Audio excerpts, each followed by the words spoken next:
You don't need college to learn stuff, okay? Everything is available basically for free. You can learn anything you want for free. It is not a question of learning. There is a value that colleges have, which is like, seeing whether can somebody work hard at something, including a bunch of sort of annoying homework assignments, and still do their homework assignments and kind of soldier through and get it done.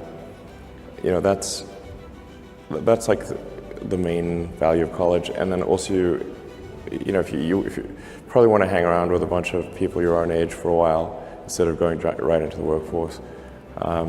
So I think colleges are basically for fun and to prove you can do your chores, but they're not for learning. But there is a requirement of evidence of exceptional ability. Like you just can't, if you're trying to do something exceptional, you must have evidence of exceptional ability. I don't consider going to college evidence of exceptional ability. In fact, ideally you dropped out and did something. I mean, obviously, we look at Gates is a pretty smart guy, he dropped out. Jobs is pretty smart, he dropped out. Larry Ellison, smart guy, he dropped out. Obviously not needed. Generally, you want education to be as close to a video game as possible, like a good video game. You do not need to tell your kid to play video games. They will play video games on autopilot all day. So if you can make it interactive and engaging, then you can make education far more compelling and far easier to do. So you really want to disconnect the whole grade level thing from the subjects. Allow people to progress at the fastest pace that they can or are interested in each subject. It seems like a really obvious thing. I think most teaching today is a lot like vaudeville, where and as a result, it's just not that compelling. It's like somebody standing up there and lecturing to you, and they've done the same lecture several years in a row. They're not necessarily all that engaged or in doing it. Do you agree with Peter Thiel about the unnecessariness of university, higher education? A university education is often unnecessary. That's not to say it's unnecessary for all people, but I think you probably learn about as much, or the vast majority of what you're going to learn there in the first 2 years, and most of it is from your classmates. Now for a lot of companies, they do want to see the completion of the degree, because they're looking for someone who's going to persevere and see it through to the end, and that's actually what's important to them. So it really depends on what somebody's goal is. If the goal is to start a company, I would say no point in finishing college. So I think that's how it should be, and it shouldn't be that you've got these grades where people move in lockstep, and so everyone goes through, normally, we'll go through English, math, science, and so forth from 5th grade to 6th grade to 7th grade, like it's an assembly line.